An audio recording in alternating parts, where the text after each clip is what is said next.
Hello guys and welcome to the new episode of my compound series. This episode will cover the compound named Ironworks.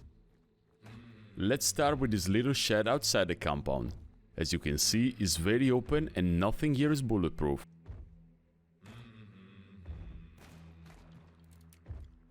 Moving inside the first building, we notice that the whole structure is made out of wood. One of the safest spots I use is this one, perfect to stop compound's attackers from the forest side.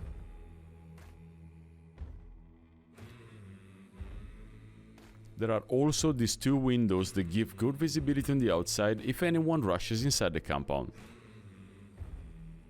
But as usual, the building hides sneaky peeking spots like these ones, allowing you to defend the compound without compromising your position.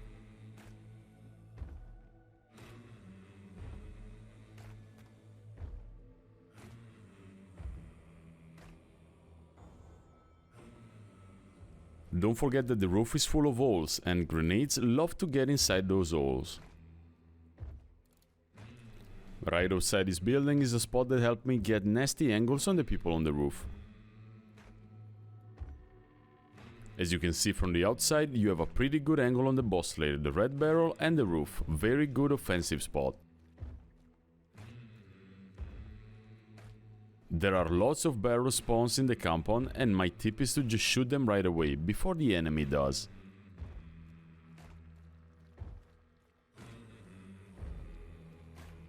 These wooden planks are apparently made out of adamantium and nothing can go through them.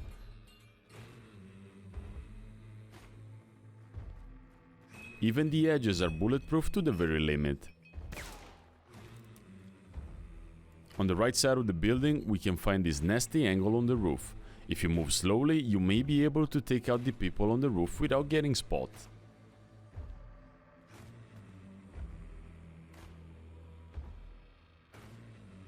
Going inside the building, we can notice that window on the left that is randomly generated. It can be barricaded or not. But the most important thing to remember inside is that these crates are not bulletproof and they will provide no cover at all. Apart from this one is magic. It lets a bullet go through from this side, but not from the other.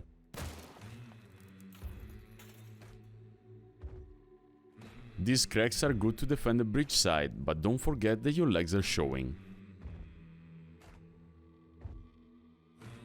Moving on the right, we find this tube pile that surprisingly will let the bullets go through without any problem. Take this in account if you're fighting people on the bridge. When you approach from this side, always check the oil puddle. If the enemy trapped the barrel, you can say goodbye to your small HP bar. And if we go on top, we need to make sure no one from the inside is watching the ladder. The best way to fight the people inside is probably from this corner. Unfortunately though, the roof is made out of wood and will let you get it by any bullet type. Make sure you don't stand still for too long. If we choose to approach this building from this side, we always need to check if a trap has been set here. A strange spot that people use is this one behind the dirt hill. If you get caught in a concertina, they may pop out of here and take you down in a second. As for the room on the right side, there are multiple things that you should be aware of, but the hole on the roof is probably the main one. A player can drop on your head as soon as you start a fight with someone inside the boss lair.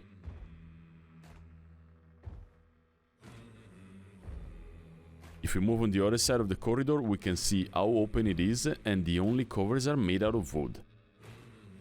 If someone is chasing you with a melee weapon, you can use this trick to take them out when they are stuck in the vaulting animation.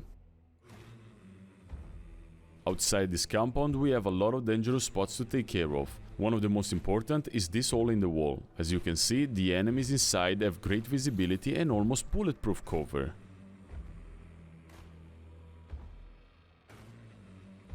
Look at this nasty angle, for example.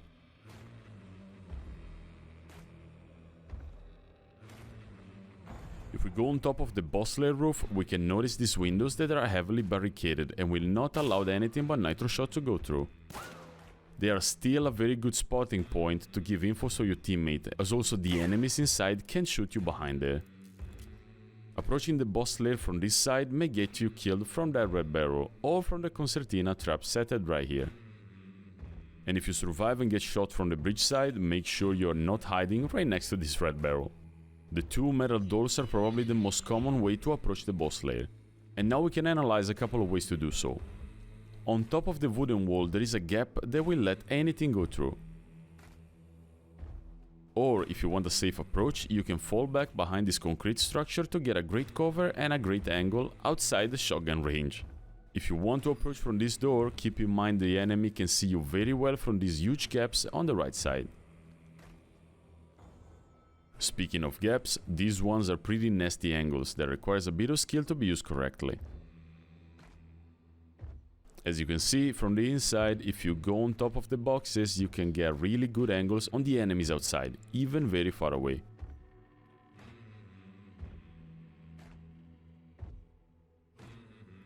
Entering the boss lair from the door on Mo Battery's side can be tricky. There is usually a concertina trap here, and a guy sitting on this corner. And if he's not sitting on that corner, he's probably watching you crouching your way to the door or approaching from the bridge.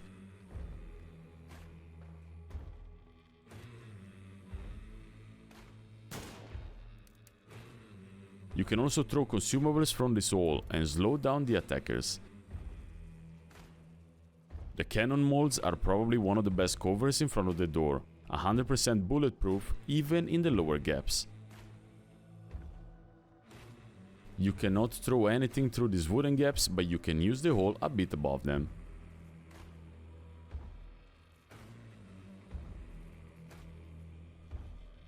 If you notice the enemy push too late, you can use this emergency cover to get a good angle on the door side. Keep in mind though, if you hide behind this box, the box is not gonna protect you.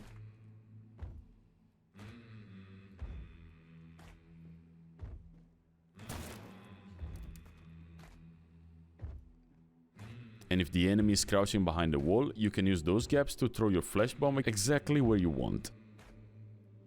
This spot is very cheesy and no one knows about it, but as you can see, it can serve as a great unexpected defending angle.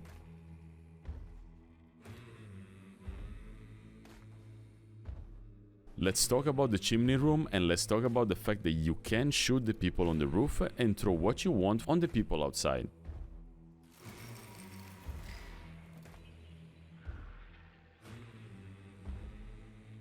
Unfortunately, nothing can go down the chimney, but there is the exact same gap on the other side that will allow you to throw grenades on the wall that will bounce on the enemies right behind the metal door.